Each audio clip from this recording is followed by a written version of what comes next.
Hello everyone, welcome back to the Python tutorial.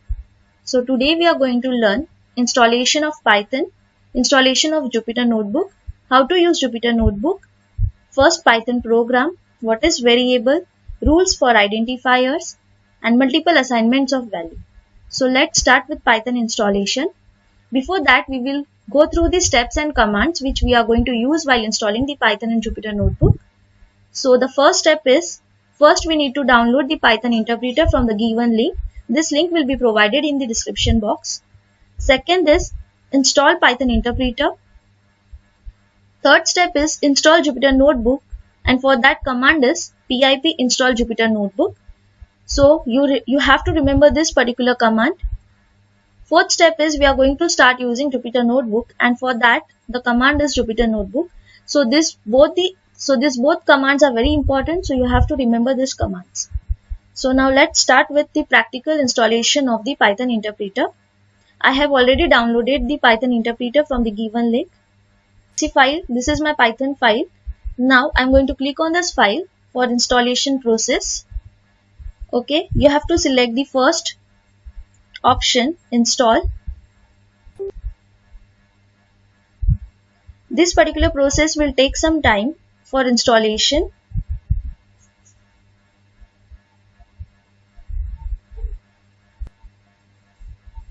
Okay, so we have installed our Python interpreter successfully. So now we are going to install the Jupyter Notebook, and for that we have to go in this PC. Okay, then go to C drive. In C drive you have to go in users. In users you have to go in Lenovo. This is the name of my PC. In your PC the name must be some different, and then you have to go in app data. Now usually what happens, this particular folder must be hidden, so it will be not visible. So to make it visible, just go to view. Okay, in view you have to go in options, change folder and search options. In this you have to go in view, and here you have to select show hidden files, folders and drives, and then click on OK. Clear with this? Okay. Now go in app data. In app data local. In local you have to go in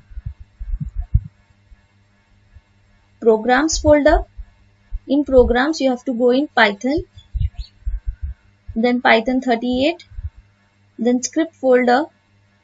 Okay, so see here we have pip. Okay, pip package. So now we have to copy this whole path on our CMD. So you can either click on this copy, open CMD, and just paste this command on the paste this path on your CMD. One of the shortcut method is just select the complete path and type CMD and just press enter. Okay, so the complete path is copied automatically here, so we don't need to do copy and paste. Now here we are going to type our command, that is our third step. What was our third step to install Jupyter Notebook? We need to write pip install Jupyter Jupyter Notebook. Pip install Jupyter. What was the command? Pip install Jupyter Notebook. And then you have to press enter. So this process will take some time, as I have already installed a Jupyter Notebook in my PC.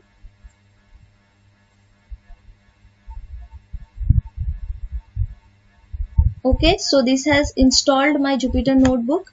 Now I want to open my Jupyter Notebook, and for that I'm going to type the command. You can continue in this same CMD also, or you can use another CMD.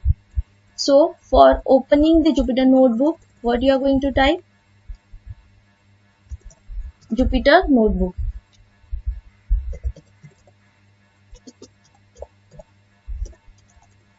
And press enter.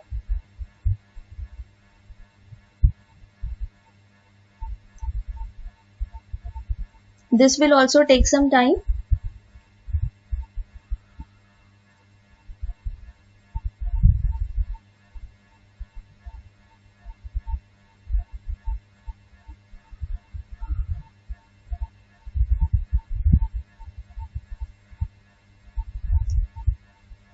Okay, so our Jupyter notebook is open. Okay, got it everyone? So this is how we can start with Jupyter notebook. So this is your user interface. Okay, have you understood this? Now one more thing. Whenever you are working with Jupyter notebook, keep in mind that this particular window, you should not close this particular window. Okay, it should be always open whenever you are working with Jupyter notebook. As Jupyter notebook is an browser based IDE. Okay, so for this for the installation of Jupyter notebook, internet is necessary. Okay, and second thing is, now our Jupyter notebook is open in Internet Explorer. Suppose I want to open it in Google Chrome. Okay, so you can just copy this particular line,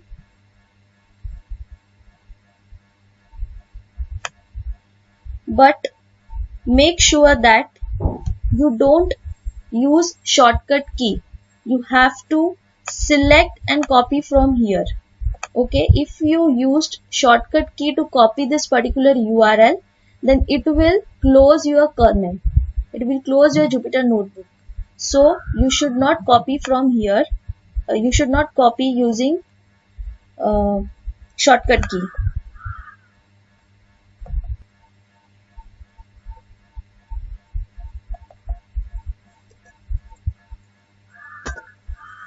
So I have copied the URL and just press enter in the Google Chrome, and this will open your Jupyter notebook in your Google Chrome browser. Got it everyone? Okay. Now we will just explore the Jupyter notebook user interface. Now see, these are the files. Okay, these are the files which I have created while working with Jupyter notebook. Now suppose I want to create a new file, then here you have new button. Just click on new button. You have to select Python 3.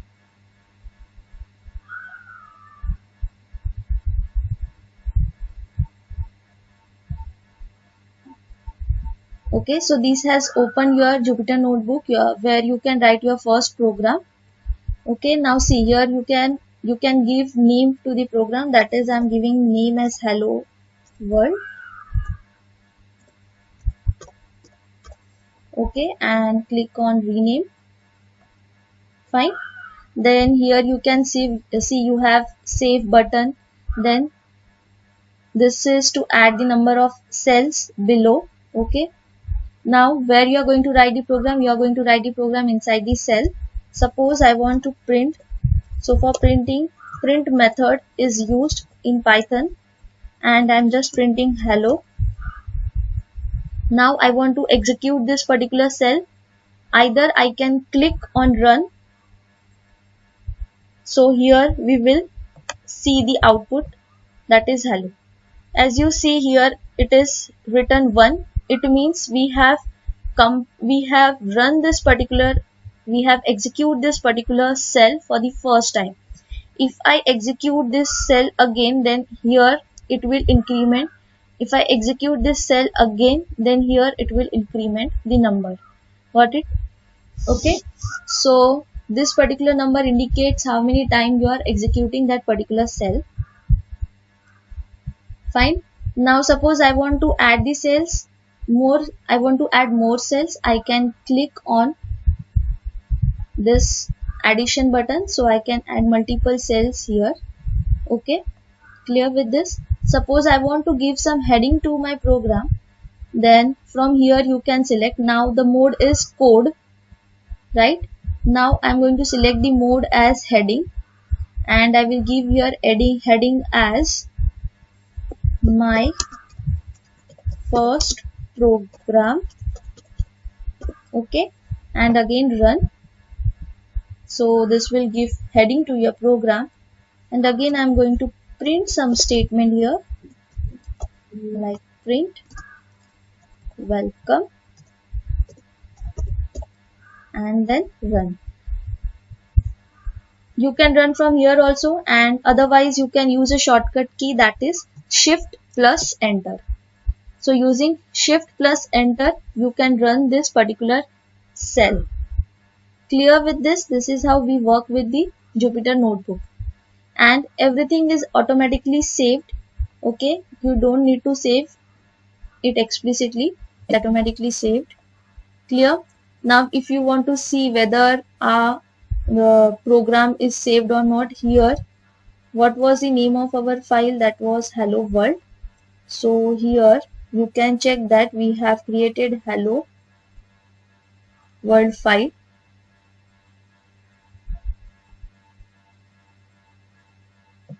Yeah, this is. Here you can check hello world file we have created. Here the time is given and here the size of the file is also given. Okay, so Jupyter Notebook is very user friendly and we can easily work on it. Okay, clear with this? Fine. Now if you want to close the Jupyter Notebook, you can directly log out, or you can just close from here also, or you can just close this particular CMD, then your Jupyter Notebook will be closed. Clear with this? Oh. So in this tutorial, we are going to use Jupyter Notebook for writing the Python code. So our next topic is what is variable. So variable is a name given to the memory location. It holds the value, or we can say it is an identifier that is used to hold the value. Now, compared to other languages like Java and C++, we need to declare the variable, we need to give the data type of the variable. Whereas in Python, we don't need to declare the variable and we don't need to give the data type of the variable. That's why it is said that Python is dynamically typed language. Okay, so here the variable is created the moment you first assign a value to it. Okay, so we'll see this with an example. So take an example here. I am assigning a variable a equals to 100. So what happens in the backend? One memory is created, okay, and this memory is given the name as a, and in this a we are going to store the value as 100. So now you can tell me what will be the data type of a? It will be the integer. Why? Because we are storing the integer value in the variable. So the data type of a is integer. Next example, suppose I am storing the value Sam. Now Sam is a string value. So the data type for the variable a will be string. So Sam will be stored in my variable a. Next is, suppose I am storing the value 1.45. Now this is the float value. So the data type for the variable a will be float. And my value will get stored in the memory or the variable a. Clear with this? So whenever we are assigning a value to the variable, that time at a runtime only Python decides what will be the data type of that particular variable. So we do not need to declare the variable, or we do not need to declare the data type of the variable. I hope you have understood this. Okay. Now next we are going to see the rules for identifiers. What is identifiers? An identifier is used to identify the literals used in the program. Literals can be anything. It can be a variable, it can be a class name, it can be a object name, anything. Okay. So there are some rules which we have to keep in mind. That is, first is always the variable name should start with the alphabet or underscore. Okay. Second is all the characters except the first character can be a alphabet, numbers or underscore. Fourth is identifier must not contain any white space or special symbol. Identifier name must not be similar to any keyword defined in the language. What is keyword? So keyword are the reserved words whose meaning is already known to the compiler.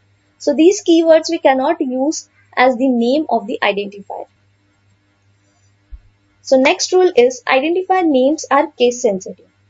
Okay, so these were some of the rules of identifiers which we have to keep in mind when we are giving the name to the variables. Okay, so we'll see the examples here.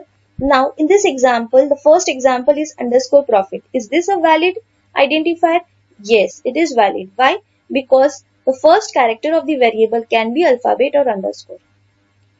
Our second example is first name. This is not a very valid identifier because the space is not allowed in the name of the identifier. So this is not a valid variable.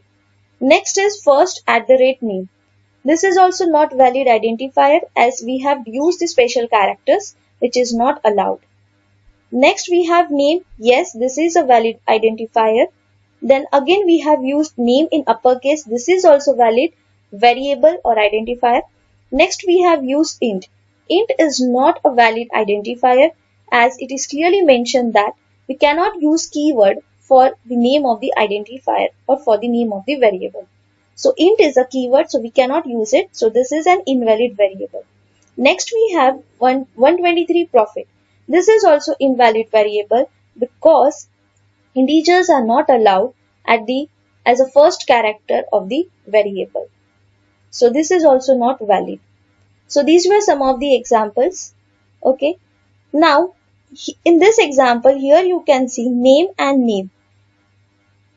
This is written in lowercase and this is written in uppercase. So this will be not treated as same because Python is a case sensitive language. It means the name written in uppercase and the name written in lowercase are completely different variables. I hope you have understood. Okay. Now next we are going to see multiple assignments. What do you mean by multiple assignment? Assignment means what? We are storing some values in the variable. So multiple assignments can be done in two ways. The first way is to assign a single value to a multiple variables, and the second way is to assign multiple values to a multiple variables. Okay, so this we are going to see practically. Okay, now we are going to see it practically. So now let's start with the Jupyter Notebook. We'll select new Python 3.